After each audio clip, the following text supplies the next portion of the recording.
Ce soir, chacun a témoigné, a raconté de glorieuses expériences, et je prends grand plaisir à ces choses. Et il m'a semblé que chacun avait mis une touche d'humour dans son témoignage. J'aimerais peut-être ajouter ceci au mien, comme cette femme de couleur qui voulait témoigner il n'y a pas longtemps. Elle dit, « Ancien, puis-je témoigner ?» J'ai dit, « Allez-y. » Et elle a dit, « Je ne suis pas ce que je devrais être, et je ne suis pas ce que je voudrais être. » Elle a dit, « Mais je ne suis pas non plus ce que j'étais. » Eh bien, c'est un peu comme ça que je me sens au milieu d'un groupe de gens comme celui-ci. Je ne suis pas ce que je devrais être, ni ce que je voudrais être. Mais je sais une chose, je ne suis plus ce que j'étais. Et je cours vers le but de la vocation céleste.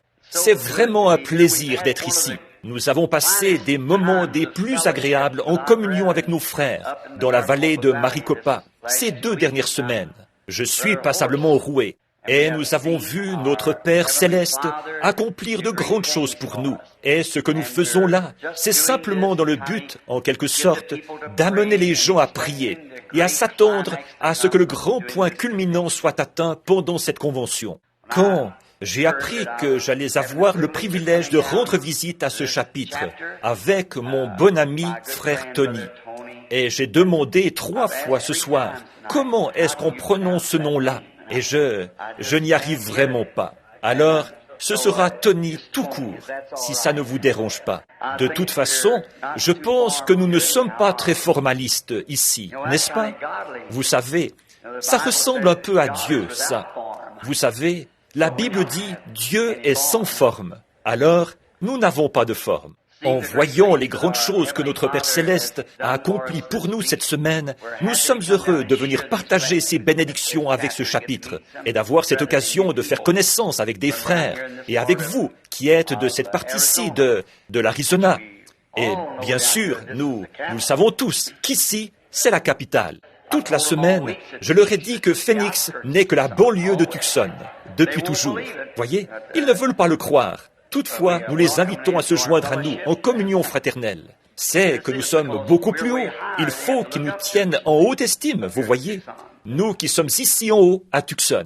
Donc, venez tous. Nous irons faire un tour à Phoenix, là, la semaine prochaine, ou à la fin de cette semaine, pour ce temps de communion fraternelle qu'il y aura là-bas.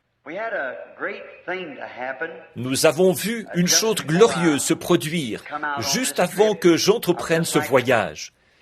Je voudrais simplement prendre quelques instants parce que je pense que ça en vaut la peine. Au cours de toutes ces années où j'ai voyagé et essayé de me tenir à la brèche entre différentes organisations et différentes personnes, les hommes d'affaires chrétiens ont été pour moi comme une petite oasis, où l'on croit que Dieu a fait d'un seul sang toutes les races. Et je crois ça. Je crois que son peuple se trouve dans toutes les églises. S'il est réellement Dieu, forcément qu'il est Dieu de toute la race humaine, Dieu de la création. Et assurément qu'il peut regarder les déserts et les montagnes. Vous pourrez voir ce qu'il aime, parce qu'il s'exprime dans sa création. Et nous pouvons voir qu'il y a un Dieu. Et ces gens, les hommes d'affaires du plein évangile, quand je rends visite à leur chapitre et que j'y prêche, ça me donne alors l'occasion de m'adresser à tous les différents groupes réunis. On a fait appel à moi pour, comme on dirait dans le langage de la rue, remplacer au pied levé Demos Shakarian. Vous savez que c'est toute une charge, ça. Mais j'étais à Cincinnati il y a quelques jours et j'ai appris que sœur Shakarian avait subi une opération. Frère Miner Argenbright, un des responsables, était venu me voir et m'avait dit « Viens à Cincinnati en voiture avec moi ». J'ai dit « J'ai des centaines de personnes alitées ici, venues du monde entier, alitées dans ces hôpitaux et ces chambres, qui attendent que je prie pour elles. » Des gens ont attendu pour avoir un entretien, certains jusqu'à 2 ou 3 ans. Ils ont attendu et finalement, ils ont pu venir. Et il a dit, « Eh bien, prends seulement quelques instants pour faire un saut là-bas avec moi. » J'ai dit, eh bien, à quelle heure est le petit déjeuner? Ça se trouve, je pense, à environ 190 kilomètres de l'endroit où j'habite. Il a dit, eh bien, ça commence vers 8 heures. J'ai dit, eh bien, voici ce que je te propose. Dans ce cas, nous allons partir vers 4 heures et arriver là-bas pour le petit déjeuner. Je me dépêcherai de rentrer. Et quand je suis arrivé là-bas, frère Shakarian n'y était pas. Je suis entré. Ils ont dit exactement ce que nous attendions. Alors, voilà, j'ai pu rentrer chez moi au cours de la nuit. Entre-temps, un ministre baptiste avait fait pression sur Billy, mon fils. Il disait, « Vous ne comprenez pas, monsieur. » Il disait, « Ma femme est mourante. » Et il lui a dit, « Eh bien, monsieur, quand papa reviendra, il a dit, « Nous avons une obligation vis-à-vis de ces gens, d'aller vers eux. » Vous savez, dans la ligne de prière, souvent, on va faire passer les gens et peut-être prier pour eux. Mais parfois, c'est un cas pour lequel il faut creuser plus profondément que ça. Vous voyez, Dieu guérit sous condition. Et il se peut qu'il y ait quelque chose dans la vie de cette personne. Peu m'importe la quantité de médicaments que le médecin pourrait lui donner, elle ne se rétablira jamais tant que cette chose-là ne sera pas réglée. Si vous alliez voir un médecin dans son cabinet et que vous lui disiez que vous êtes malade, que vous lui mentionniez les symptômes que vous avez, s'il était pressé, probablement qu'il vous prescrirait quelque chose qui contient un analgésique quelconque, comme de l'aspirine. Ce médecin cherche simplement à se débarrasser de vous à ce moment-là, parce qu'il n'a pas le temps. Un très bon médecin, lui, avant de vous donner le médicament, il va établir un diagnostic. Il va approfondir jusqu'à ce qu'il découvre ce qui ne va pas. Et ensuite, il vous donnera le médicament. Parfois, on trouve des gens qui passent dans les lignes de prière, et ça, c'est dans tous les pays. Ils s'avancent là en vitesse, en se disant que le Seigneur devrait les guérir sur le champ. Mais peut-être qu'il y a quelque chose là au fond. Alors, nous restons devant le Seigneur jusqu'à ce qu'il révèle la chose, ce qu'il en est. Il y a quelque chose qui doit... Il y a une raison à tout. Il vous faut d'abord trouver la raison, et de là, vous pourrez trouver à quoi vous attaquer. Et ce jeune homme n'a pas lâché. Il était persévérant. Je suis rentré le lendemain matin vers 2 heures. Et vers 5 heures, mon fils m'a appelé et il m'a dit, « Connais-tu une jeune fille qui s'appelle Jeanne Dyer ?» J'ai dit, « Jeanne Dyer, ça me dit quelque chose. » Elle a dit qu'autrefois, elle jouait du piano dans tes réunions. Oh, j'ai dit, ne s'agirait-il pas du docteur Dyer, le chirurgien ici, un chirurgien bien connu de Louisville? Il a dit, c'est ça. Eh bien, sa fille Jeanne est mourante à l'hôpital Saint-Edwards, ou plutôt à l'hôpital Saint-Anthony à Louisville. Et il a dit, son mari est resté sur le perron toute la journée. Eh bien, j'ai dit, je vais essayer de trouver un moment pour ça aujourd'hui. Il a dit, au fait, elle ne sait pas qu'elle a le cancer. Ne le lui dis pas. Alors, finalement, ce jour-là, quand je suis arrivé dans sa chambre, une jeune femme très bien, elle avait effectivement joué du piano dans mes réunions, quand j'étais à la salle, et j'ai vu des fidèles de frère Allen ici ce soir. Frère Allen vient de quitter cette même salle à Louisville. C'est la salle Memorial Auditorium. Et Jeanne, d'ailleurs, était pianiste à l'église de la Porte Ouverte, l'ancienne synagogue. Donc, elle avait vu de grandes choses que le Seigneur Dieu avait accomplies. Elle en avait parlé à son père. Il a simplement dit, « C'est de la pure psychologie. Cet homme ne fait que lire dans la pensée des gens.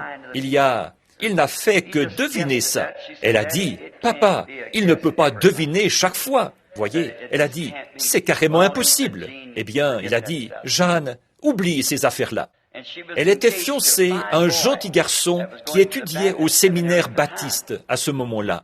Elle s'est mariée et est allée s'installer à Rockford, dans l'Illinois, l'endroit d'où venait ce garçon. Et elle a quand même essayé de maintenir son témoignage. Mais le garçon a accepté un emploi dans le monde et, après un certain temps, il s'est presque éloigné du Seigneur. La jeune fille a eu un problème gynécologique. Elle est allée à la maison vers son père.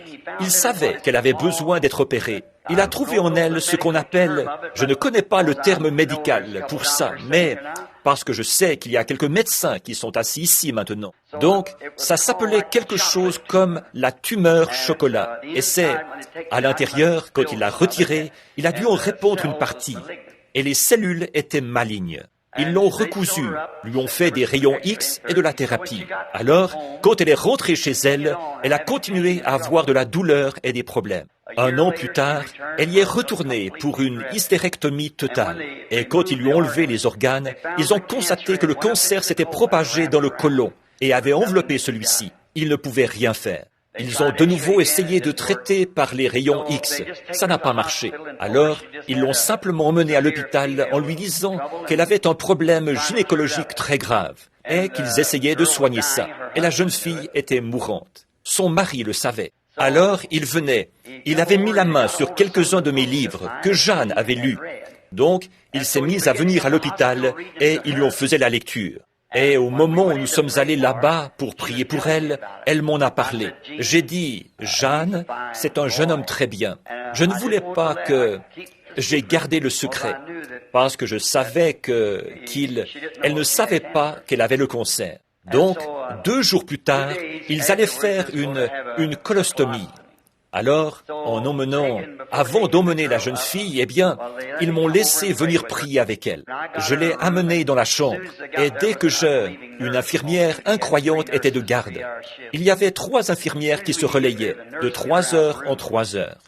Et dès qu'on a pu se débarrasser de l'infirmière, la faire sortir de la chambre pour qu'une vision puisse apparaître, là, on a prié avec elle pendant un moment, et je l'ai vue. Elle a les cheveux foncés. Elle n'a qu'environ 36 ans. Ses cheveux foncés étaient devenus gris. Elle était debout dans la vision. J'ai dit, Jeanne, maintenant regarde, je vais être très honnête avec toi. J'ai dit, tu as assisté aux réunions assez longtemps pour savoir que je ne te dirais pas quelque chose au nom du Seigneur si ce n'était pas vrai. J'ai dit, en ce moment, Jeanne, tu as le cancer. Elle a dit, je m'en doutais, frère Branham. Et j'ai dit, cette opération prévue pour après-demain, c'est une colostomie. Mais ne t'inquiète pas, j'ai vu, et ça vient du Seigneur, que tu vas te rétablir. Et elle s'est vraiment réjouie. Alors, je suis rentré chez moi, et le surlendemain, plutôt, ils allaient l'emmener pour faire la colostomie ce matin-là. Et ils ont dû attendre quelques minutes, après qu'ils l'eurent préparée et tout, qu'elle a été prête à partir. Et elle a ressenti le besoin naturel que devraient avoir les êtres humains à ce moment-là. On l'a emmenée aux toilettes et elle a eu une élimination complète et normale. Le médecin était tout ébahi.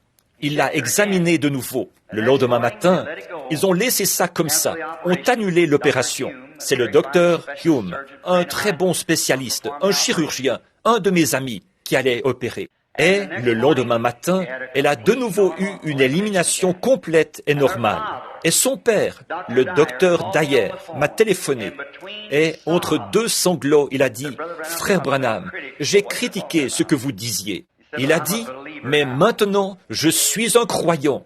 Je crois que le Dieu d'Abraham, d'Isaac et de Jacob vit toujours. Il a toujours été Dieu et il reste Dieu. Et nous savons qu'il est tout aussi grand ici à Tucson qu'il l'est n'importe où, parce qu'il est omniprésent, omnipotent et infini. Et nous savons qu'il peut tout faire. Maintenant, pour ne pas vous retenir très longtemps, en général, il est très rare que si j'allais prêcher, là, je m'arrangerais pour que vous soyez sortis dans les 6 prochaines heures, c'est sûr. Ça, c'est un sermon court. Mais je ne vais pas faire ça ce soir. J'ai des services demain soir, le soir suivant et ainsi de suite. Nous nous préparons à partir outre-mer de nouveau, si le Seigneur le veut, très prochainement. Je veux dire à tous les gens qui sont ici, aux amis, j'ai peut-être déjà rencontré certains d'entre vous, et il y en a peut-être beaucoup ici que je n'ai encore jamais rencontrés. Je vous salue au nom de notre Seigneur Jésus, le Fils de Dieu, que sa paix soit avec vous à jamais.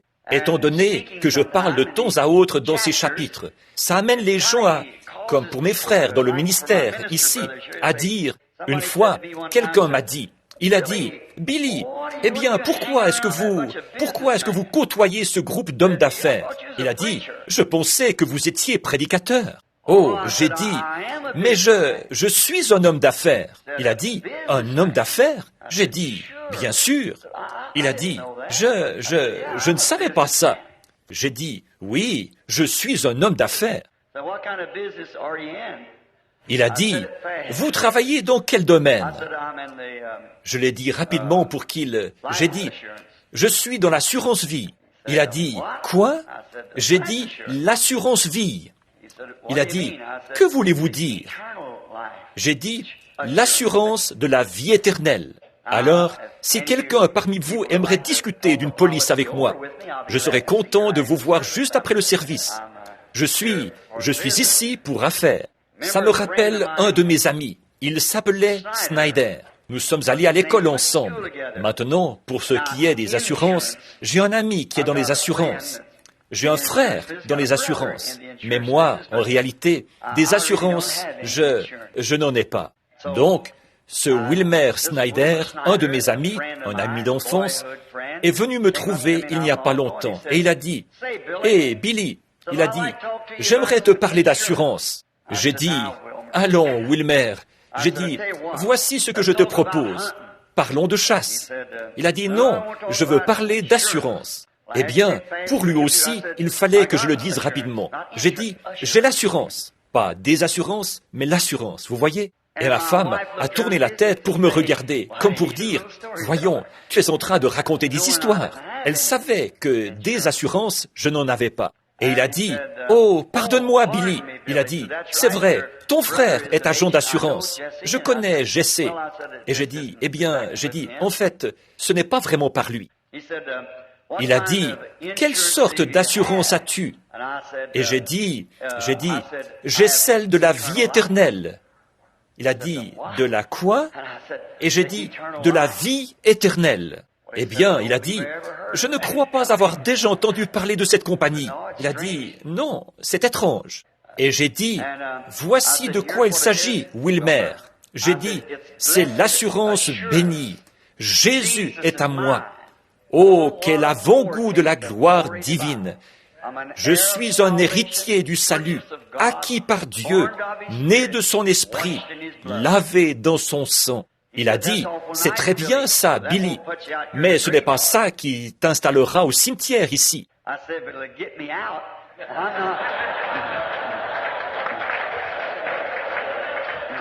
J'ai dit, « Mais ça m'en fera sortir. Je ne me fais pas trop de soucis pour y entrer. Il s'agit d'en sortir. C'est à ça que je pense. » Alors, si vous avez quelque inquiétude, laissez-moi en parler avec vous. Maintenant, nous allons faire juste un court exposé sur l'écriture, bien qu'ici ce soit des hommes d'affaires. Mais je me suis identifié à vous comme homme d'affaires. Et il y a beaucoup de mes frères dans le ministère qui sont là. Je les ai vus se lever il y a quelques instants. Donc, peut-être qu'un jour, si le Seigneur le veut, j'aimerais bien venir me joindre à ce groupe pour faire une bonne réunion commune avec les ministres d'ici. Je connais un jeune frère ici. Je l'ai rencontré. Il s'appelait Whittle, je crois. Une fois, nous étions ensemble quelque part. Bon, ça aussi, je l'ai mal prononcé. Il m'a fait savoir que ça allait. Donc, mon nom à moi est Branham. Vous savez, quelqu'un m'a dit, il a dit, « Est-ce que, frère Branham, est-ce que vous êtes parent avec Abraham ?» J'ai dit, « Son fils. » Père de nation. En étant morts en Christ, nous sommes la semence d'Abraham, et héritiers avec lui, selon la promesse. Ça, c'est l'Écriture. Maintenant, je n'ai pas le temps de vous retenir ici pour prêcher, parce que les gens du Ramada ne vous laisseraient plus jamais avoir cette salle. Ainsi, je me souviens de ma première visite chez les pentecôtistes, il y a des années. J'étais à Mishawaka. Ils étaient deux groupes. L'un s'appelait l'APM, l'autre l'APJC, je crois. Et ils avaient fait leur convention au nord du pays, parce qu'il y avait de la ségrégation. Et comme ça, les frères de couleur pouvaient assister aux réunions.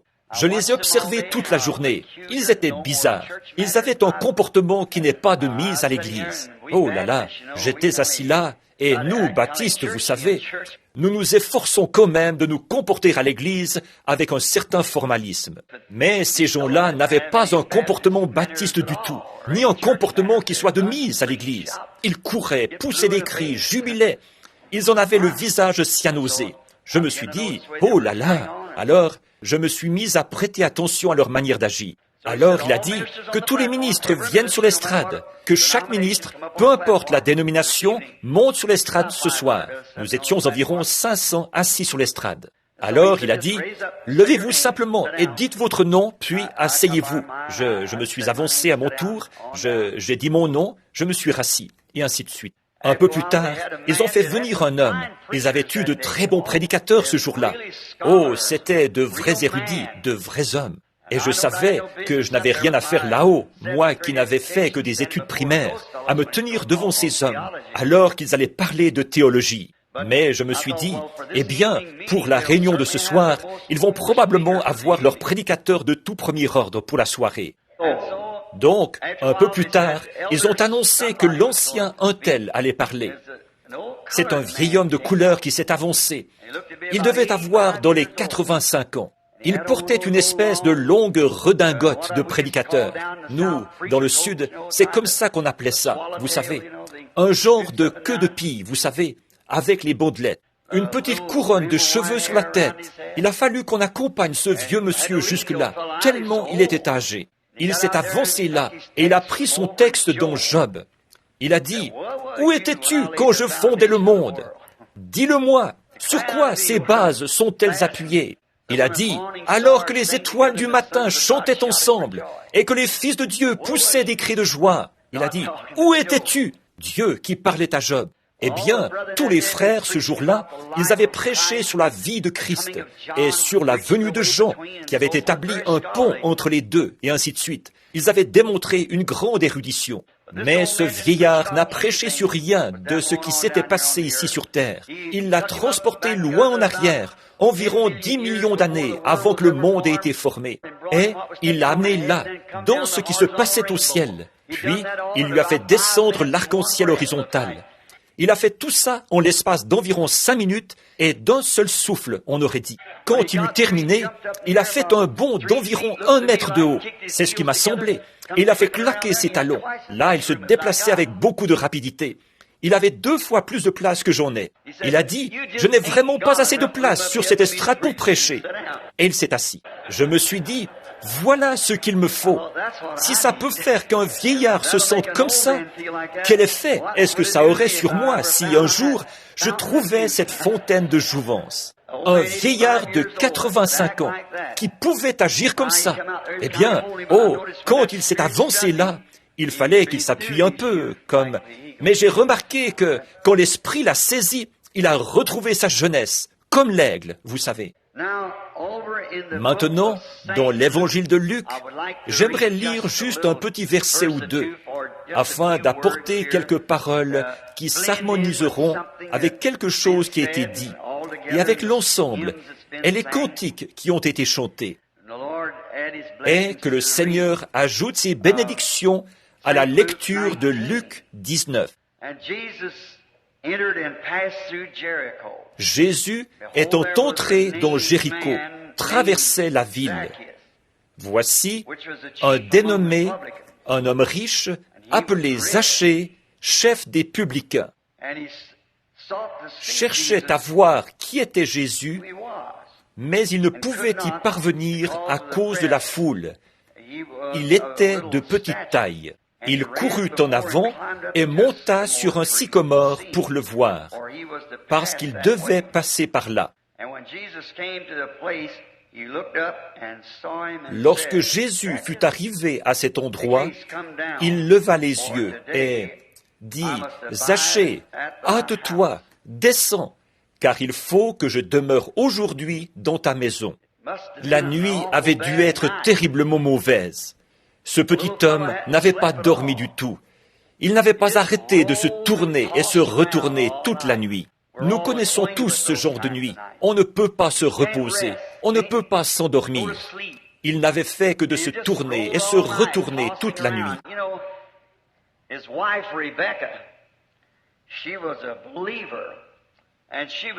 Vous savez, sa femme Rebecca, elle était croyante et elle s'intéressait à son mari, qui avait une entreprise à Jéricho.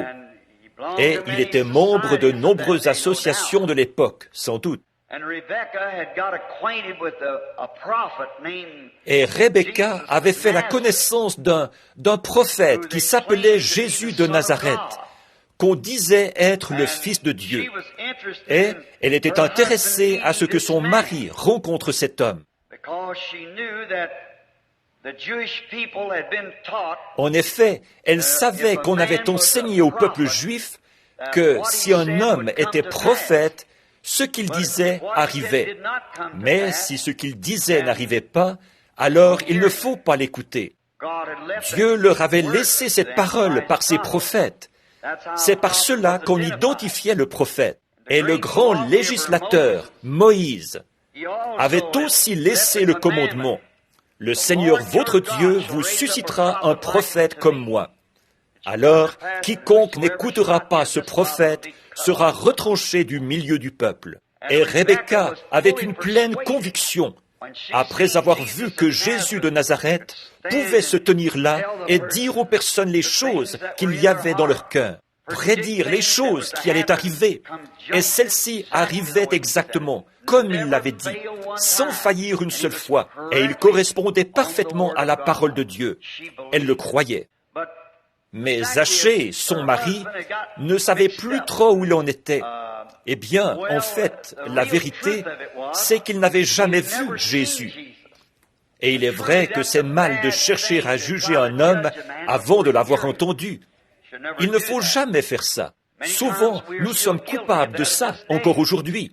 Nous entendons parler d'un homme, et avant même de lui avoir parlé, malgré tout, nous avons déjà notre opinion toute faite sur lui, basée sur l'opinion de quelqu'un d'autre. Et ce n'est pas bon, ça. Nous devrions aller voir nous-mêmes. Comme cela a été dit une fois, peut-il venir de Nazareth quelque chose de bon?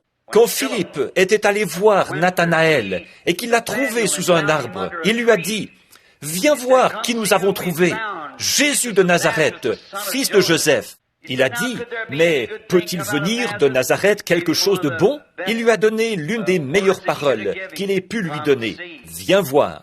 Ne restez pas chez vous à critiquer. Venez voir vous-même. » Et quand il est venu, Jésus l'a vu s'avancer. Il a dit, « Voici un Israélite dans lequel il n'y a pas de fraude. » Il a dit, « Rabbi », ce qui veut dire « docteur. » « D'où me connais-tu » Il a dit, « Avant que Philippe t'appelle, quand tu étais sous l'arbre, je t'ai vu. » C'était suffisant. Il a dit, « Rabbi, tu es le Fils de Dieu. Tu es le roi d'Israël. » Parce qu'il a vu la parole même dont Moïse avait annoncé l'accomplissement. Ça faisait 400 ans qu'il n'avait pas eu de prophète. Et ici se trouvait un homme qui correspondait parfaitement à la parole. Qu'est-ce que cette petite femme au puits de Samarie a dû ressentir quand elle est venue chercher de l'eau un jour et qu'un homme, un juif, était assis là? On lui donnait une 50aine d'années. Pourtant, il n'avait que 30 ans. Sans doute que son travail lui avait fait prendre un coup de vieux. Pendant qu'ils célébraient la fête des tabernacles, ils étaient tous dans la joie. Et Jésus s'est écrié, comme cela a été cité il y a quelques instants, « Venez à moi ». Et donc, il a commencé à prononcer son grand discours. Et les Juifs lui ont dit, « Tu veux dire que tu as vu Abraham? Tu es un homme qui n'a pas plus de 50 ans. Et tu dis que tu as vu Abraham? Maintenant, nous savons que tu es fou. » Et le mot « fou » là veut dire « atteint de folie ». Nous savons que tu es atteint de folie. Tu as un démon.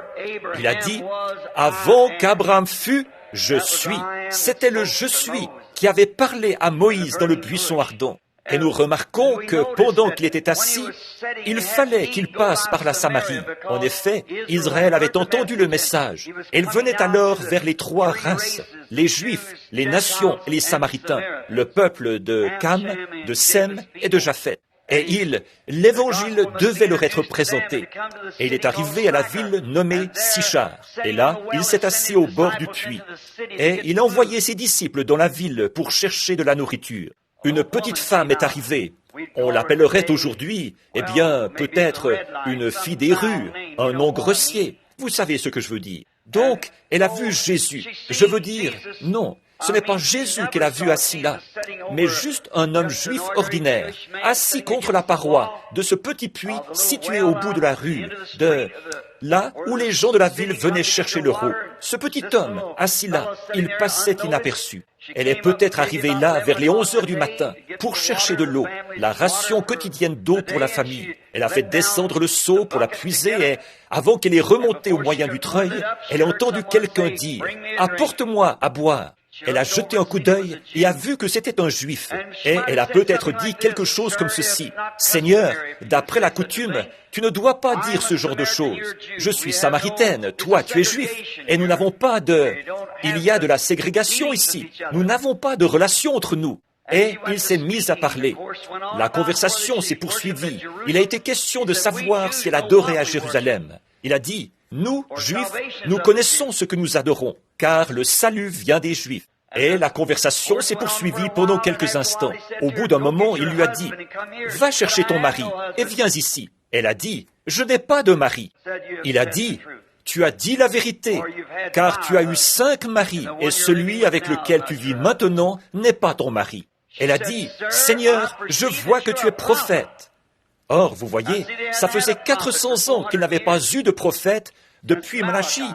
Elle a dit, « Je vois que tu es prophète. Nous savons que le Messie, quand il viendra, il nous dira ces choses. Ce serait là le signe d'un prophète. Le Messie, quand il viendra, il nous dira ces choses. » Jésus a dit, « Je le suis, moi qui te parle. » Elle s'en est allée dans la ville, en courant, et elle a dit, « Venez voir un homme qui m'a dit ce que j'ai fait. Ne serait-ce point le Messie lui-même » De voir que cette lumière a d'abord jailli sur une petite femme qui était dans cet état-là.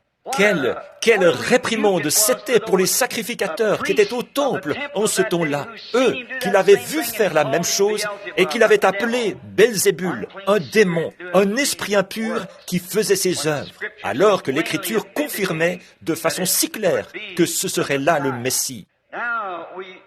Maintenant, Rebecca avait vu tout ça. Elle tenait beaucoup à ce que son mari puisse trouver une fois là où était Jésus de Nazareth. Et elle avait appris qu'il devait se trouver ce jour-là à Jéricho, sa ville. Alors, elle s'est mise à prier pour lui. J'espère qu'il y a beaucoup de Rebecca ici ce soir, que vous prierez pour votre mari, afin qu'un jour Jésus passe près de lui. Et elle avait prié toute la nuit. Là, nous allons illustrer un peu la scène. Et vous savez, quand quelqu'un se met à prier pour vous sincèrement, vous ne pouvez plus trouver le repos. Vous pouvez reconnaître que quelque chose est en train de se passer. Puis, vers le matin, disons, Zachée avait l'habitude de se lever plutôt tard, parce que, peut-être, disons qu'il avait un restaurant, et qu'il laissait son gérant et les autres s'occuper de l'établissement. Mais ce matin-là, il s'est levé très tôt, il s'est bien arrangé, et il a enfilé ses plus beaux vêtements.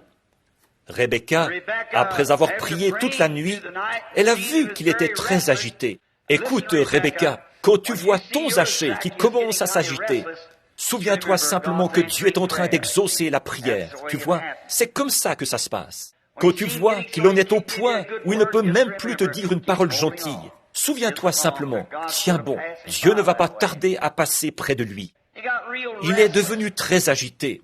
Une fois debout, il a enfilé ses plus beaux vêtements. Et je peux voir Rebecca se retourner et dire, « Zachée, tu te lèves très tôt ce matin, mon chéri. » « Oh oui, tu sais, j'ai pensé sortir pour respirer un peu d'air frais. Mais voici ce qu'il avait à l'esprit. Je n'arrive pas à me sortir cet homme-là de l'esprit. Tu sais ce que je vais faire? Je vais aller là-bas, à la porte par où il va passer. Et au moment où il passera par cette porte, je vais lui faire savoir ce que je pense. C'est à cause de lui que ma femme s'est mise à sortir pour assister à ces réunions et à avoir ce comportement-là. Je vais lui dire ce que je pense de lui. Vous savez, généralement les gens développent ce genre de complexe, vous savez, juste à cause d'un ouï-dire. Donc, il s'est bien arrangé. Il est descendu discrètement. Il a regardé en haut, en direction de la maison, pour voir si quelqu'un regardait. Il semblait que personne ne regardait, mais Rebecca observait par l'entrebâillement de la fenêtre. Elle le voyait faire. Et plutôt que de se diriger vers son restaurant, il est allé vers la rue droite. Vous savez, c'est généralement dans la rue droite qu'on trouve Jésus. C'est vrai. Soyez droits en affaires. Si vous voulez le trouver, soyez honnêtes, soyez sincères, soyez droits avec Dieu et avec les hommes. Soyez droits avec votre prochain. Le voilà donc qui se faufile dans la rue, parce qu'il savait qu'il devait entrer par une certaine porte. Il avait été un peu retardé ce matin-là, car 2 aveugles avaient besoin de guérison, comme l'Écriture nous le dit, et il les avait guéris. Quand il est arrivé à la porte par laquelle Jésus devait entrer, vous savez, la Bible dit qu'il était plutôt de petite taille. Et quand il est arrivé là, quelques personnes de grande taille se trouvaient là, et il ne pouvait pas trouver un seul endroit où monter pour le voir. Les gens étaient accrochés aux remparts et partout. Vous savez, il y a quelque chose là qui fait que quand Jésus arrive quelque part, pour une raison ou pour une autre, ça attire toujours l'attention. Ils étaient là, prêts à chanter « Hosanna ». Et il a dit, « Eh bien, ici, on ne va jamais me remarquer. Et moi, je ne pourrai pas l'observer, parce qu'il va peut-être marcher au milieu de la rue avec un garde du corps, et je n'arriverai pas à voir cet homme. » Mais je ne crois pas qu'il soit prophète, parce qu'on m'a enseigné que les jours des prophéties et les jours des miracles sont passés. Vous savez, les temps n'ont pas beaucoup changé depuis. Si Dieu a déjà été Dieu, il est toujours Dieu. S'il ne l'est pas, alors il n'a jamais été Dieu. Vous ne pouvez pas dire qu'il est Dieu une fois et qu'il n'est plus Dieu la fois d'après. Il ne vieillit pas. Il ne peut pas changer d'avis. Il doit s'en tenir à ses décisions. Par conséquent, vous pouvez être sûr que ce qu'il a dit, il le fera. C'est ce que Abraham crut Dieu. Il appelait les choses qui étaient contraires comme si elles n'étaient point. Les choses qui semblaient réelles, que ses yeux voyaient, mais qui étaient contraires à la parole de Dieu. Il ne les regardait même pas. Il les appelait comme si elles n'étaient point. Il crut Dieu. Il n'a pas tenu bon pendant seulement un jour. Il a continué à vivre sa vie pendant 25 ans, avant qu'Isaac naisse. Et pendant tout ce temps, il est devenu de plus en plus fort. Aujourd'hui, nous prétendons être, par la grâce et par la miséricorde et l'adoption de Christ, être devenus la semence d'Abraham. Et nous ne pouvons pas faire confiance à Dieu pendant 24 heures. Mais la vraie semence d'Abraham s'empare de la parole de Dieu et rien ne va l'ébranler. Dieu a dit à Abraham, alors qu'il avait 75 ans et que Sarah en avait 65, qu'ils allaient avoir un bébé. Alors, ils sont allés chercher toutes les épingles et les couches et ils se sont préparés pour ça. C'est vrai, rien n'allait les arrêter. Il le savait. Les 28 premiers jours ont passé. Il a dit, « Comment te sens-tu, Sarah ?» Pas de changement.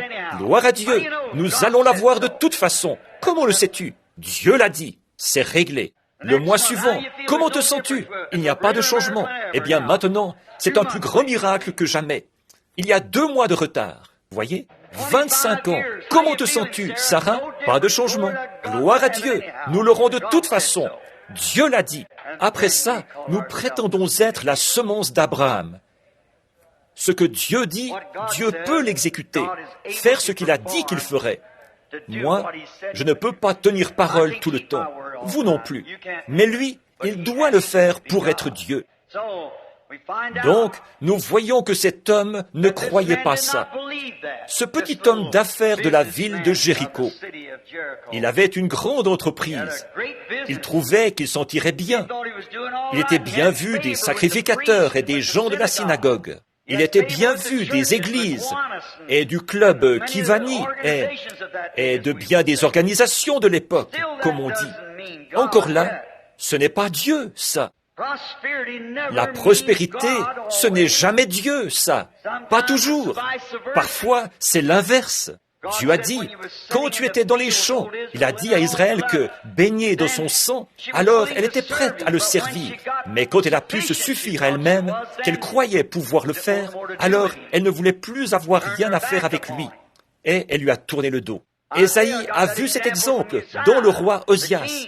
Parce qu'Ozias a été un grand homme, tant qu'il est resté humble devant Dieu. Il n'a jamais joué aux politiciens. Il est resté fidèle à Dieu, et Dieu l'a béni. Son royaume était presque aussi puissant que celui de Salomon. Mais quand il est devenu égocentrique, c'est ça le problème avec les gens aujourd'hui. Surtout, ne laissez jamais cela arriver à cette organisation des hommes d'affaires.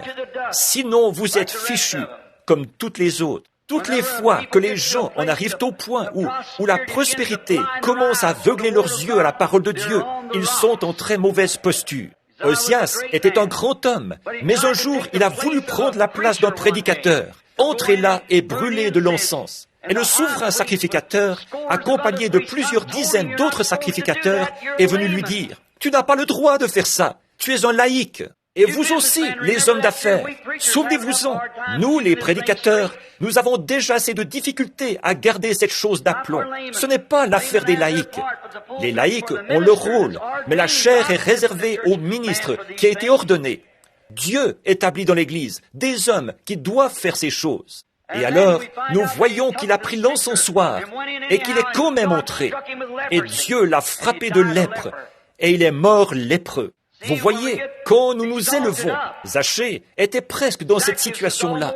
Il était prospère, il était en bon terme avec le rabbin, il était en bon terme avec toutes les associations. Alors il pensait que s'il se retrouvait dans les difficultés, il recevrait du soutien. Le Sanhédrin lui donnait pleinement son appui. Il se tient à la porte. Maintenant, il va faire quelque chose. Il va s'avancer, prendre ce gars-là à part et lui dire en face, « Tu es un faux prophète. Tu ne présentes aucun intérêt. Tu ne fais que pratiquer la télépathie mentale et tromper les gens. » Vous voyez, il ne s'était jamais arrêté pour lire la parole. C'est là qu'on commet l'erreur aujourd'hui. Si Israël avait fait ça, plutôt que de faire ce qu'ils ont fait, ils seraient en meilleure posture aujourd'hui. Mais il fallait qu'ils le fassent comme ça. Il fallait que cela s'accomplisse, que leurs yeux soient aveuglés, afin que l'occasion nous soit donnée, à nous. S'il n'y avait pas eu ça, où serions-nous? Remarquez. Mais, une fois arrivé là, il constate qu'il ne voit rien du tout. Il ne peut pas voir la rue, tant il y a de gens rassemblés là, partout. Alors il se dit, tu sais quoi? Il va aller chez...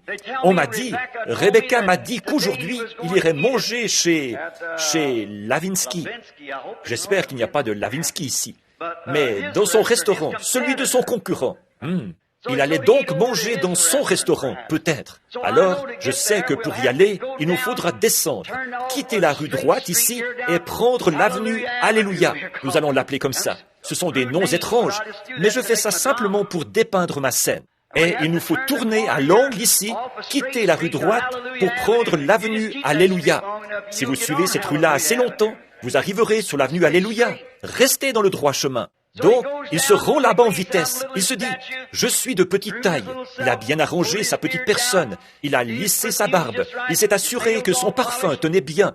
Ses ongles bien polis. Il s'est placé au coin de la rue en se disant, je le verrai quand il passera, et je lui dirai ce que je pense de lui quand il passera. Donc, il se place au coin de la rue.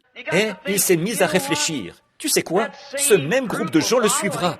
Ils vont se mettre ici et ils vont simplement...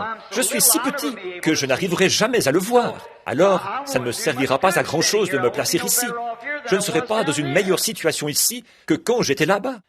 Je crois que... Tu sais ce que je vais faire.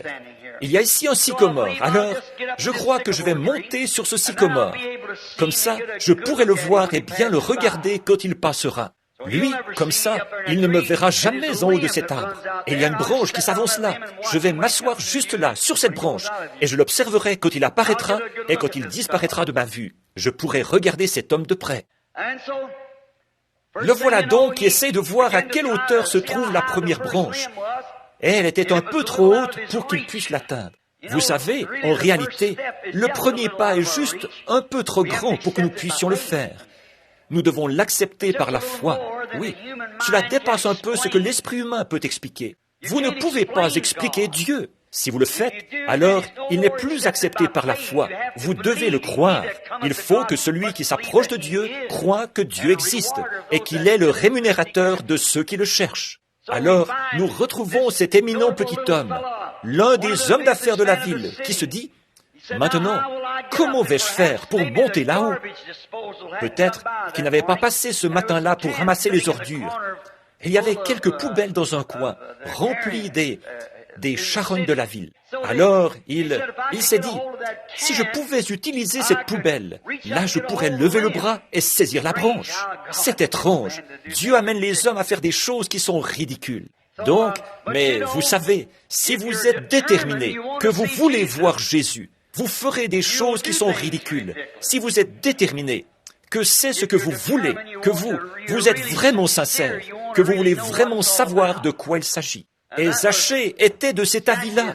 Il voulait découvrir de quoi il s'agissait, toutes ces choses qu'il avait entendues. Alors il se dit, maintenant, il n'y a personne là autour. Alors, en douce, je vais aller prendre cette poubelle et la tirer par ici pour la rapprocher de l'arbre. Comme ça, je pourrais monter sur la première branche et être juché là, au-dessus de la rue, au moment où il passera.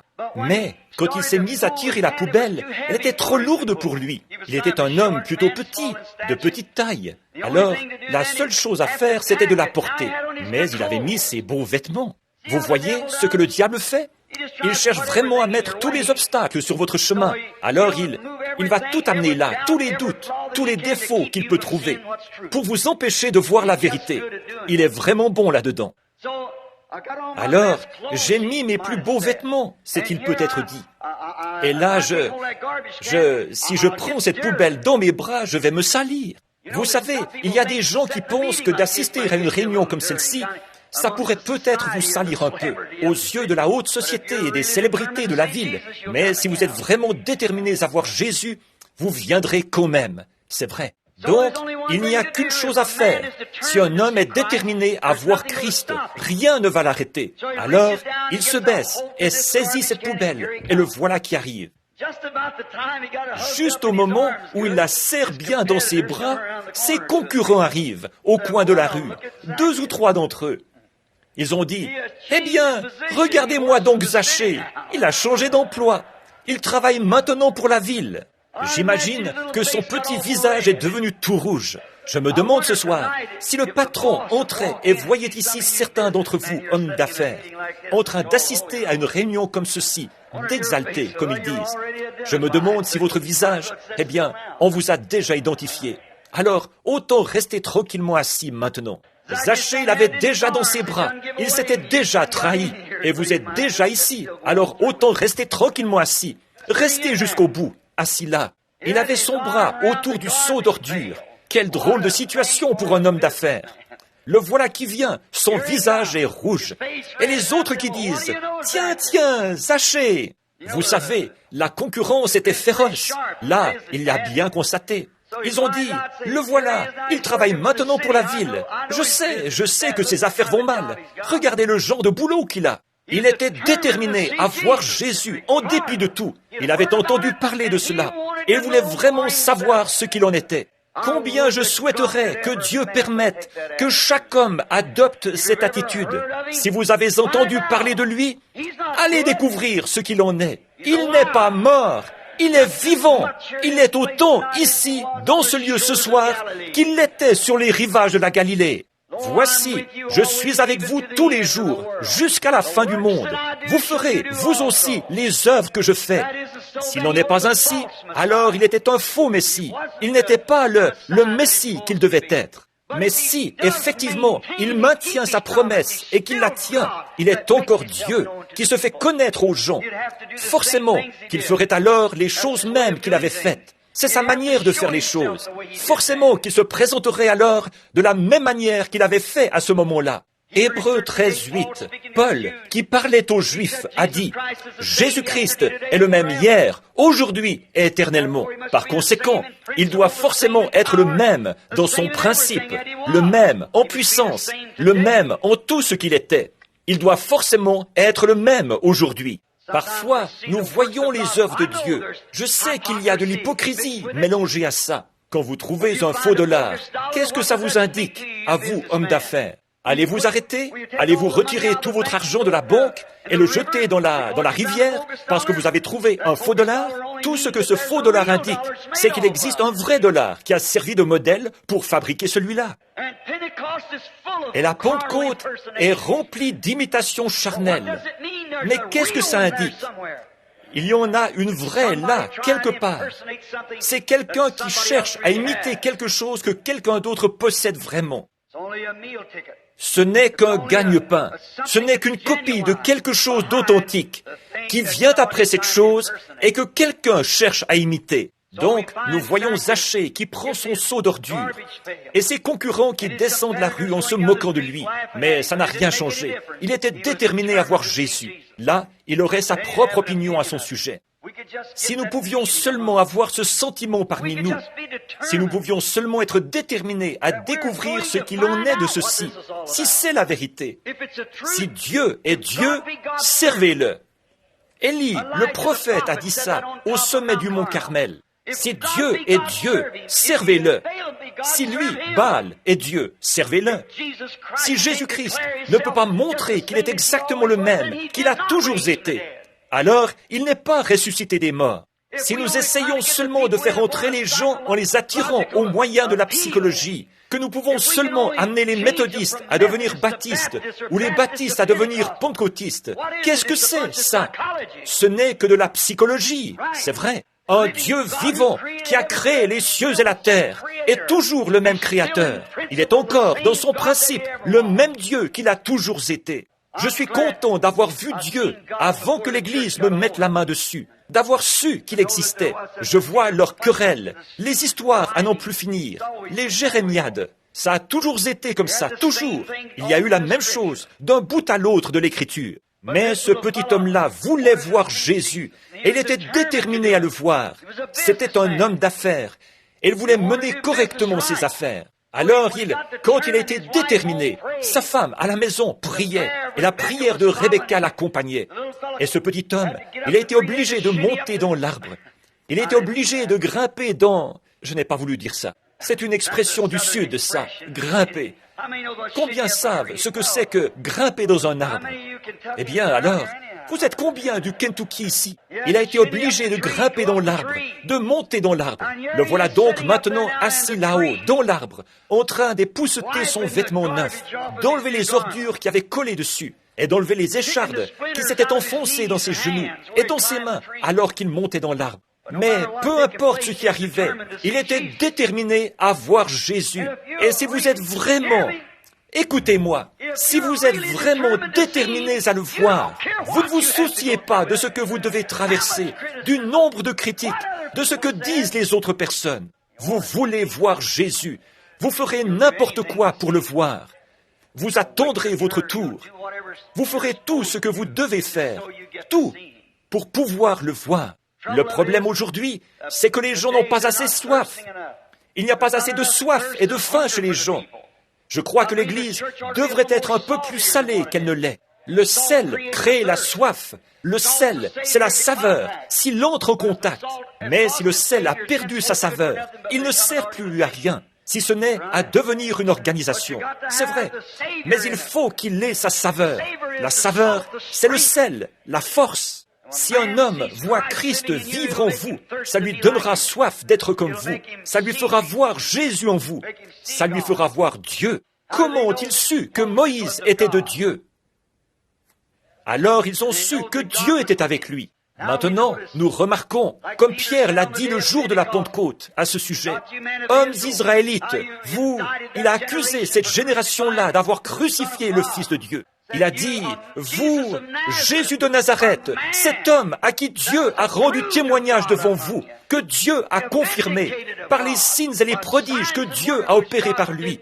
Le prince de la vie, vous l'avez crucifié par la main des impies. » Nicodème, n'a-t-il pas bien exprimé tous leurs sentiments? C'était le prestige social dont ils jouissaient de par leur appartenance à quelque chose qui les empêchait de voir Jésus. Il lui a dit, « Rabbi, nous savons que tu es un docteur venu de Dieu, car personne ne peut opérer ces signes si Dieu n'est avec lui. » Ils reconnaissaient cela, mais à cause du prestige social, ils avaient honte de l'avouer. Ils auraient dû être comme l'aveugle que Jésus avait guéri. Ils ont dit, cet homme est un pécheur. Il a dit, c'est étrange, vous qui êtes les conducteurs actuels, vous ne savez pas d'où vient cet homme? Il a dit, s'il est un pécheur ou pas, je ne sais.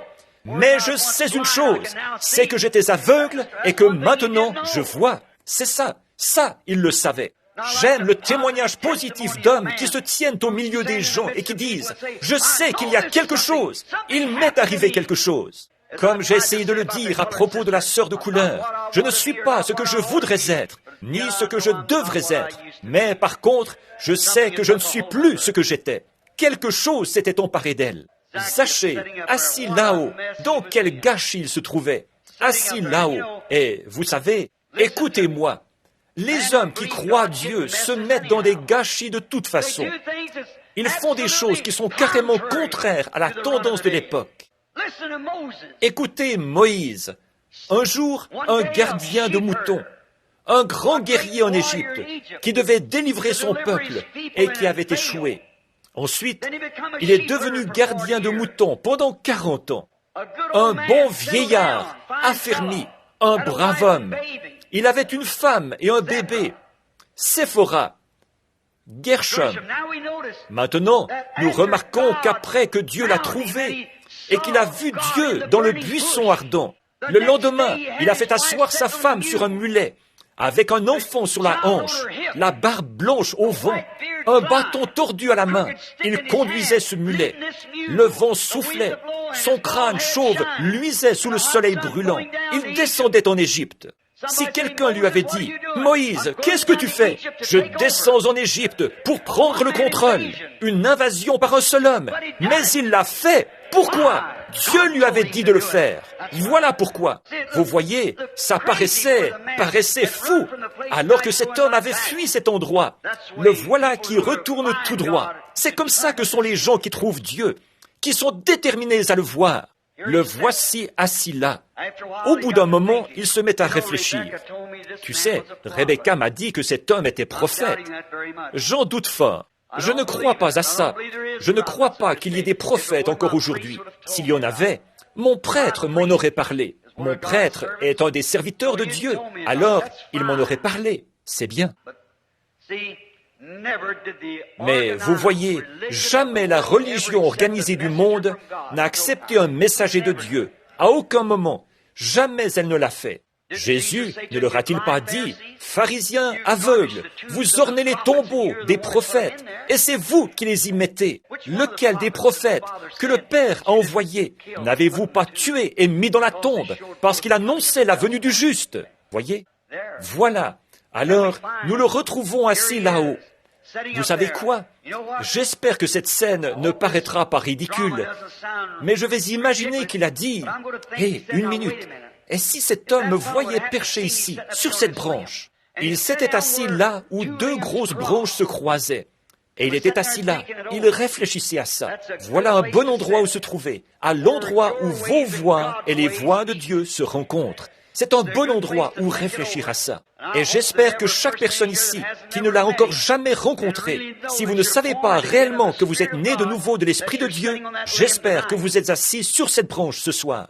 Mais vous, homme d'affaires, j'espère que vous êtes assis à l'endroit où Zachée était assis, comme nous essayons de l'exprimer, là, dans le sycomore, à cet endroit des branches où deux voix se rencontraient, les vôtres et celles de Dieu. Et il s'est dit, tu sais ce que je crois que je vais faire? Je vais rapprocher ces feuilles ici et me camoufler.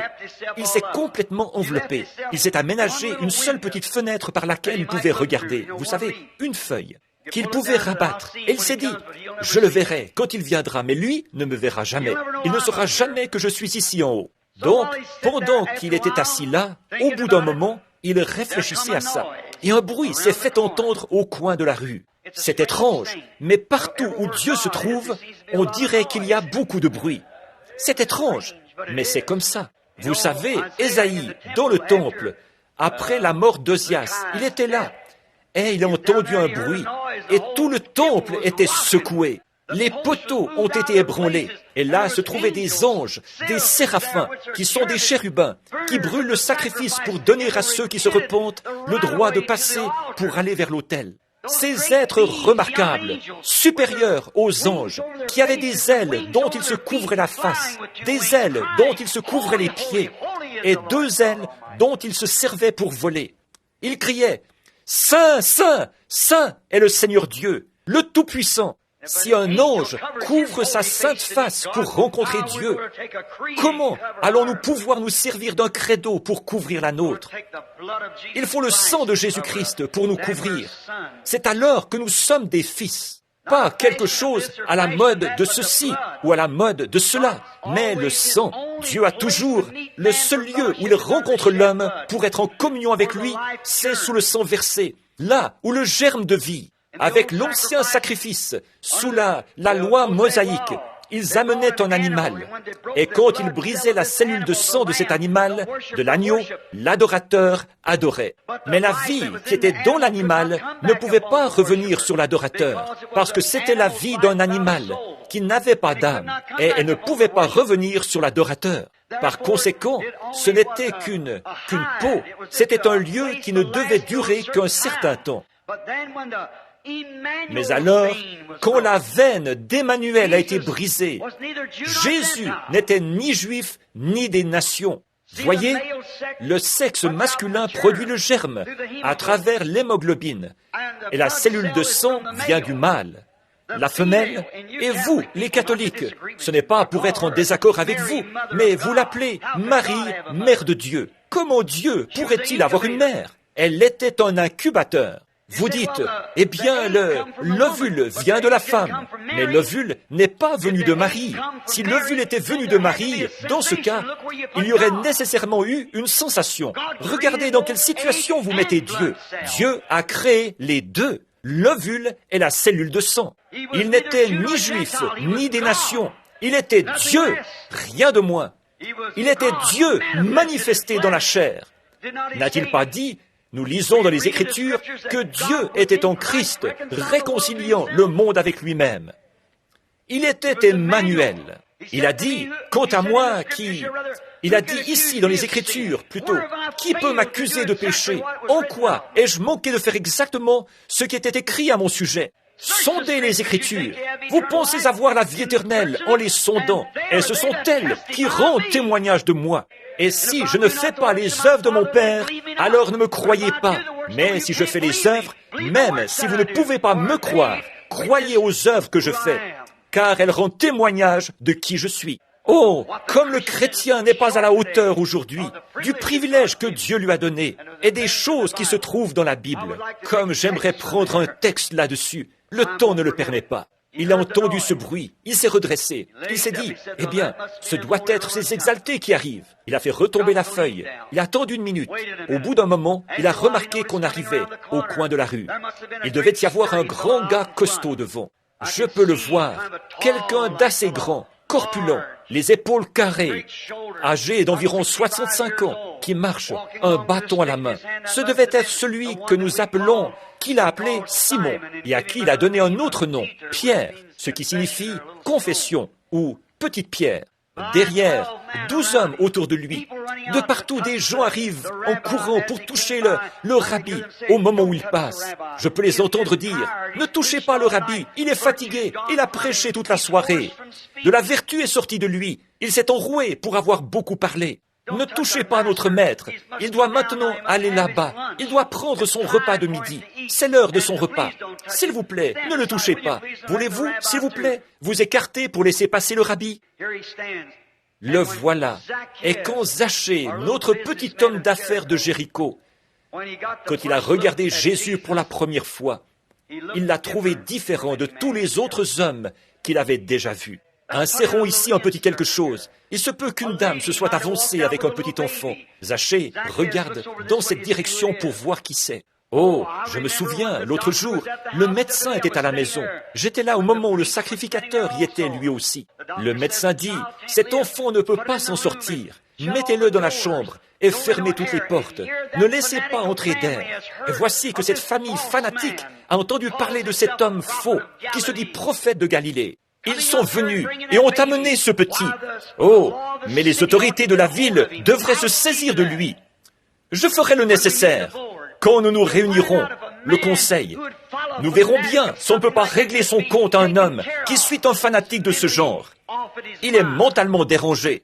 Et je vois cet homme venir en courant et dire, « J'ai ici un enfant mourant, monsieur. Voudriez-vous juste laisser le prophète le toucher? Je crois qu'il est le prophète de Dieu. Je l'ai vu à d'autres réunions et j'ai entendu parler de lui.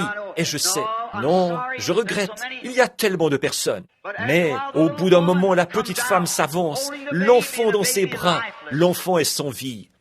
Laissez-le simplement le toucher, c'est tout ce que je veux. Je crois en lui. Je crois que s'il touche mon enfant, nous ne pouvons vraiment pas, madame.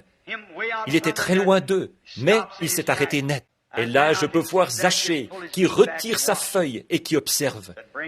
Il dit, « Amenez l'enfant ici. » Quand ils ont amené l'enfant, ce n'était qu'un petit corps bouillant, tellement il était chaud. Ils ont retiré les couvertures. Ils placent ses doigts sur lui. La mère se tient là, avec ses beaux yeux de juive. Les larmes coulent sur ses joues. Et le père se tient là, les mains en l'air. Il croit. Il pose son doigt sur l'enfant et la fièvre le quitte. Le bambin saute des bras de sa mère et se met à descendre la rue. Zachée a changé d'avis. Forcément qu'il y a quelque chose de réel dans cet homme. Mais je ferais mieux d'être prudent. Je ferais mieux de garder ma feuille baissée pour qu'il ne me voie pas. Il vient dans cette direction. Vous ne pouvez jamais regarder véritablement Jésus-Christ et rester le même. Il y a quelque chose à son sujet qui est différent de tous les autres hommes. Quand vous l'aurez entendu parler, vous serez comme ces soldats romains. Jamais homme n'a parlé comme ceci. Les sacrificateurs, eux, parlaient de quelque chose. L'homme a toujours la même nature. Nous l'avons encore aujourd'hui. L'homme loue toujours Dieu de ce qu'il a déjà fait. Il est toujours dans l'expectative de ce qu'il fera, mais il ne tient aucun compte de ce qu'il est en train de faire. C'est simplement la nature de l'homme. Il a toujours été de cette nature. Mais si une fois un homme regarde Jésus-Christ, il ne sera plus jamais le même. Il peut le voir manifester. C'est pour cette raison que, quand vous êtes scellé du Saint-Esprit, le sceau se trouve sur les deux côtés du papier, à l'aller et au retour. Ils peuvent voir la marche, le langage, la vie de Christ qui se reflète là, dans son peuple. C'était le but de sa mort, que l'Église puisse poursuivre son œuvre. Mais nous nous sommes regroupés dans un tas de n'importe quoi. Maintenant, nous remarquons, là, il se remet en route et descend la rue. Zachée soulève sa feuille un peu plus haut. Il veut pouvoir bien le regarder pendant qu'il passe. Maintenant, il est entièrement recouvert, vraiment bien camouflé. Et au bout d'un moment, il doit se soulever comme ceci pour regarder. Jésus arrivait juste au-dessous de lui. Juste au moment où il passait tout près, Jésus s'est arrêté. Il a levé les yeux. Il a dit, « Zachée, hâte-toi, descends de l'arbre. Je vais chez toi aujourd'hui pour dîner. » Quelle différence! Il a su que c'était là un prophète que le Seigneur Dieu avait suscité.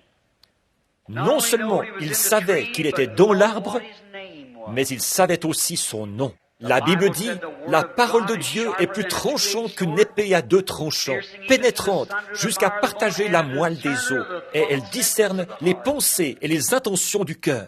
Au commencement était la parole, et la parole était avec Dieu, et la parole était Dieu, et la parole a été faite chair, et elle a habité parmi eux. Et nous l'avons contemplé, lui, le Fils unique du Père. Il était là, la parole de Dieu, manifestée à ce Zachée. Il descend vite de l'arbre pour se repentir. Zachée, toi, l'homme d'affaires qui est ici ce soir, souviens-toi, tu ne peux pas te cacher sous des feuilles de figuier. Il sait exactement où tu es assis. Il te connaît. Il sait qui tu es. Il sait ton nom. Il sait pourquoi tu es ici. Il sait tout à ce sujet. C'est vrai. Et nous, qui l'avons rencontré et qui le connaissons, qui sommes devenus ses disciples, nous savons ce qu'il est et ce qu'il fait pour les gens. Nous savons qu'il reste le même. Zachée est descendu dans une attitude de contrition.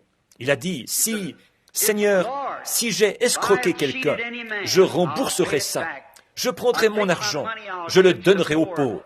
Vous voyez, il avait déjà trouvé cette perle de grand prix. Il avait trouvé quelque chose qui valait plus que son entreprise. Il avait trouvé quelque chose. Ce quelque chose. Tous les hommes essayent de réaliser quelque chose. Mais si vous perdez la vie éternelle, qu'est-ce que toutes vos réalisations vous auront apporté? Le plus grand trésor qu'un homme puisse trouver, c'est de trouver la libération. Comme je le disais, dans l'Ancien Testament, quand la cellule du sang de l'agneau était brisée, elle ne pouvait pas revenir sur l'adorateur. C'est pourquoi celui-ci repartait avec le même désir de péché. Mais dans ce cas-ci, quand par la foi, nous posons nos mains sur la cellule de sang qui a été brisée au calvaire, ce n'était pas celle d'un juif, et pas non plus la cellule de sang de quelqu'un des nations. C'était le sang de Dieu. Et alors, cette vie qui sort de là, elle ramène à nous la vie de Dieu, qui est la vie éternelle. Le mot grec qui est utilisé là, c'est Zoé, ce qui signifie la vie même de Dieu, et la vie même qui était en Christ, qui était Dieu. Le corps était celui d'un homme, bien sûr, mais Dieu, le Créateur, celui qui a créé le premier homme, d'où est-il venu?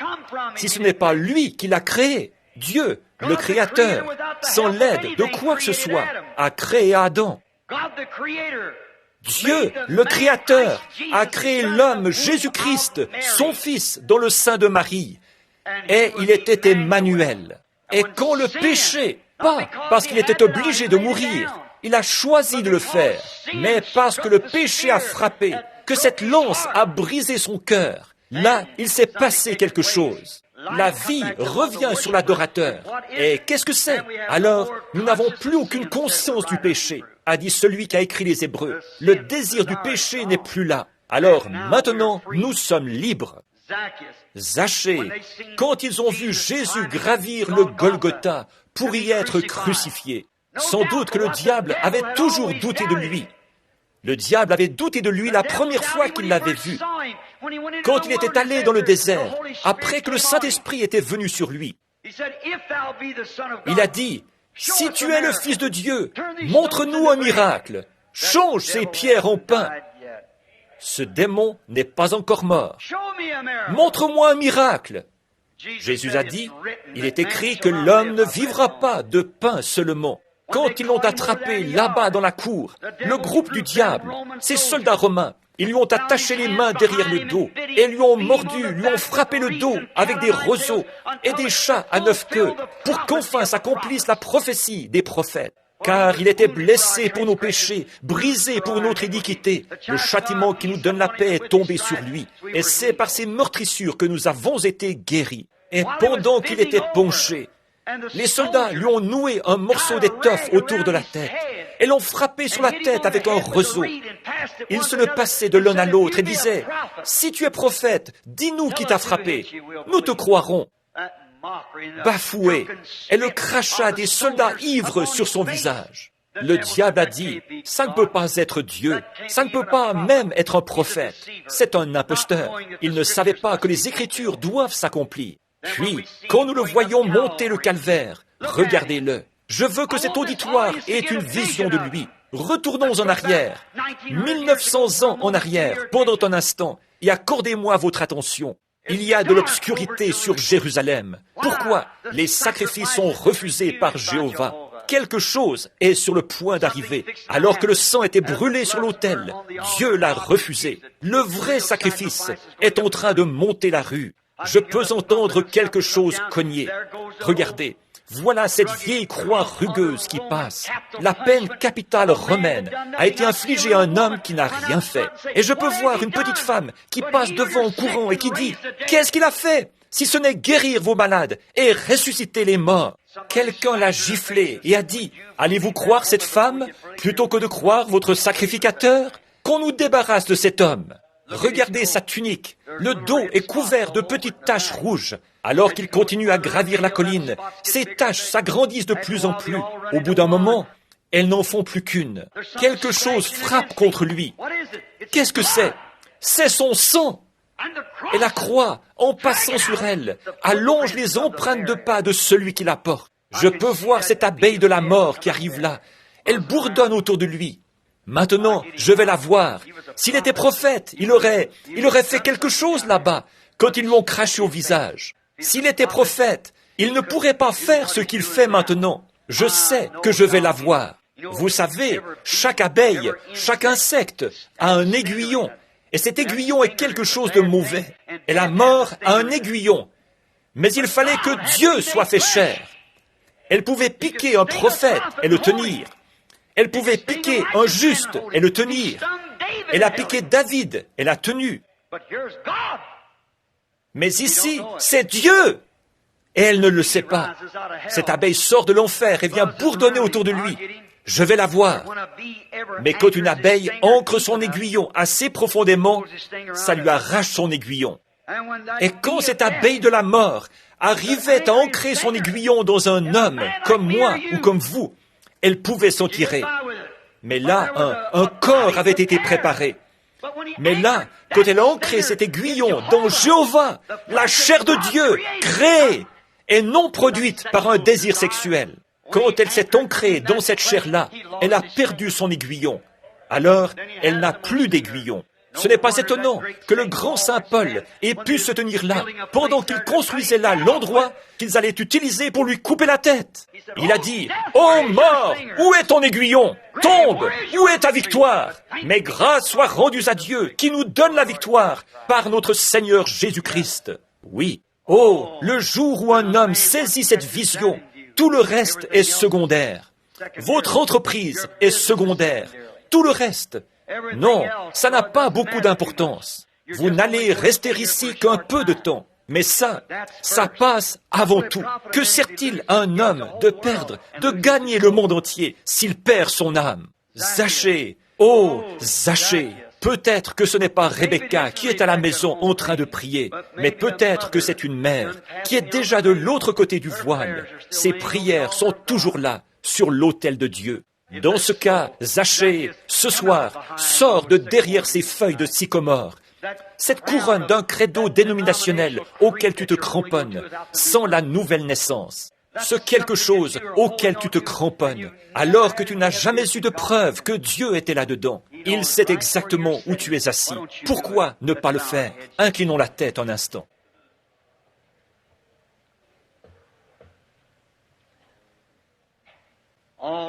Dieu Tout-Puissant, toi le grand et terrible Jéhovah, qui a rugi du haut du mont Sinaï, à tel point que les gens ont dit que Moïse parle, et non Dieu, sinon nous mourrons. Parle ce soir, notre Père céleste, avec miséricorde et pardon, dans le cœur des gens qui ne te connaissent pas, et fais-leur savoir que c'est maintenant l'heure. Ils se cachent peut-être derrière leur entreprise. Il y a peut-être beaucoup d'hommes d'affaires ici, Père, qui ne te connaissent pas vraiment. Et peut-être qu'ils sont membres d'une église. Nous ne disons rien de mal contre ça. Mais ils n'ont jamais reçu la nouvelle naissance. Ils ne savent pas vraiment ce que c'est. Et nous savons qu'il ne disparaîtra jamais un seul trait de lettre, ni un seul iota de ta parole. Tu as dit, les cieux et la terre passeront, mais ma parole ne passera pas. Et tu as dit, si un homme ne naît de nouveau, d'eau et d'esprit, il n'entrera point dans le royaume. Je te prie, Père, de parler au cœur ce soir, maintenant même, que les hommes et les femmes réfléchissent sérieusement en ce moment même, sachant que nous vivons aux dernières heures. Israël est dans sa patrie, ce grand calendrier de Dieu. Elle retourne chez elle. Elle cherche. Où est le Messie? Nous savons que lorsque Joseph s'est fait connaître à ses frères, il avait fait sortir des parvis les gens des nations. Sa femme et ses enfants étaient dans le palais. Il doit y avoir un enlèvement des gens des nations pour qu'Israël puisse se faire connaître. Alors, il y aura un temps de lamentation, de cris et de pleurs. D'où as-tu eu ces cicatrices? Il dira, de la main de mon ami. C'est de mes amis que j'ai eu ces cicatrices à la main, dans la maison où, en fait, il aurait dû être accepté, quand il se fera à nouveau connaître à Israël. Ô Dieu, pendant que les gens des nations en ont la possibilité, puissent-ils se repentir rapidement et venir à toi. Alors que nous avons la tête inclinée, Zachée, je veux que tu sois très honnête un instant. Et les Rebecca aussi. Dans ce petit message décousu, s'il y a quelque chose qui a parlé à votre cœur et que vous avez dit, je n'ai jamais reçu cette expérience du Saint-Esprit, du plein évangile, mais j'aimerais l'avoir. Je voudrais que vous ayez une pensée pour moi dans votre prière, frère Branham. Je vais simplement lever la main, pas vers vous, mais vers Dieu. Et dites, priez pour moi. Et je terminerai la prière en pensant à vous. Dieu vous bénisse. Dieu vous bénisse. Et vous, et vous, et vous, des douzaines de mains. Vous dites, est-ce que ça change quelque chose, ça, frère Branham? Certainement. Pourquoi ça? Vous voyez, la science vous déclare qu'en fait, vous ne pouvez pas lever la main. Parce que quoi? La gravitation de la Terre retient votre main en bas. Mais vous avez en vous un esprit de vie. Et cette vie qui est en vous, une autre vie, est venue vers elle et a dit, tu as tort. Et vous avez défié les règles de la science. Vous avez levé cette main vers le Créateur et vous avez dit, souviens-toi de moi. Il le fera. Si vous étiez vraiment sincère, il vous prendra au mort. God bless you back there. Somebody else now, before we close, just going to say a little word of prayer. Pray just in a moment. God bless you, sir. God bless you. Somebody else.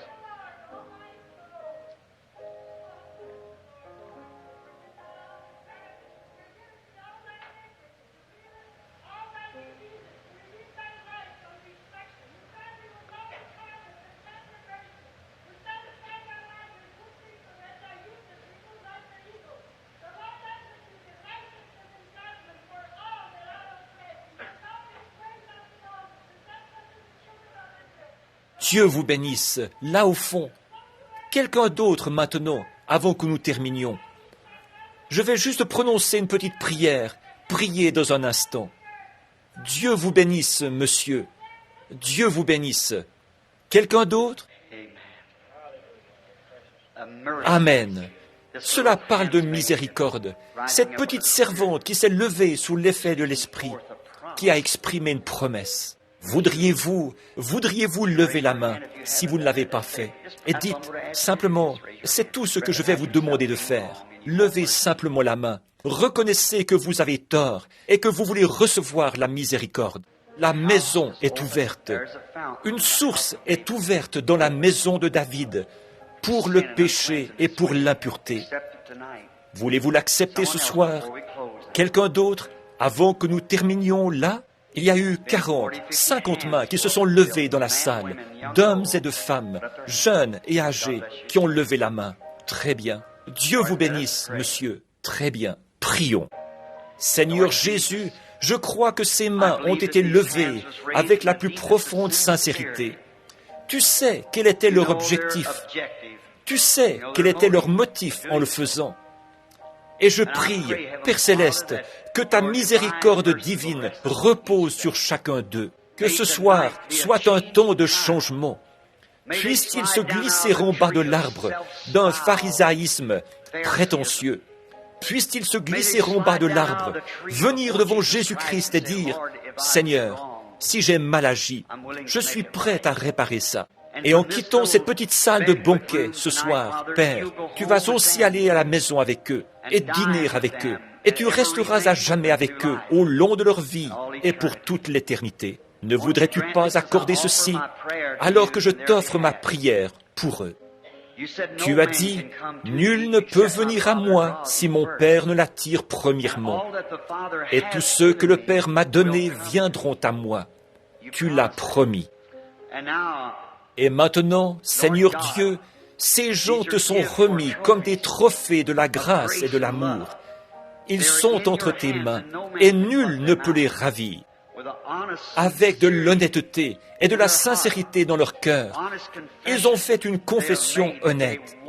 Ils veulent se détourner des voies du monde pour suivre les voies de Dieu dans leur vie. Accueille-les, ô Seigneur, je te le demande, alors que j'intercède pour eux, me tenant devant ton grand trône blanc. Par la foi, nous nous tenons là, regardant le trône d'ivoire de Dieu, avec le sacrifice sanglant devant nous, qui intercède sur la base de notre confession. Aide-les, Père. Je te les présente comme des dons d'amour, au nom de Jésus-Christ. Amen. Amen. Maintenant, chacun de vous qui avez levé la main, je veux vous demander de faire quelque chose pour moi. Je veux que vous alliez voir certains des ministres qui sont ici. Dites-leur que vous avez accepté Christ comme votre sauveur et que vous voulez être baptisés et que vous voulez être remplis du Saint-Esprit. Et Dieu vous l'accordera. Maintenant, je pensais à quelque chose d'autre, mais nous n'aurons pas le temps, parce qu'il ne reste qu'environ 5 minutes avant l'heure prévue pour la fermeture. Mais nous vous remercions de votre patience. Toutes vos mains qui se sont levées. Bon, je ne savais pas au juste où elles se trouvaient. Il y en avait partout. Mais quand vous avez levé la main, sûrement que vous étiez sincère. Vous ne lèveriez pas la main juste pour le faire. Si vous avez fait ça, c'est de l'hypocrisie. Levez la main. Ne faites jamais rien à moins de le faire vraiment avec sincérité. Et quand vous prenez cette décision et qu'au fond de votre cœur, vous l'avez fait sérieusement, alors marchez avec sincérité en vous conformant à cela. Dieu vous honorera. Dites, au fait, avez-vous déjà su ce qui était arrivé à Zachée? Aimeriez-vous savoir ce qui lui est arrivé? Il est devenu membre de l'association des hommes d'affaires du plein évangile de Jéricho. Ne voulez-vous pas aussi y adhérer?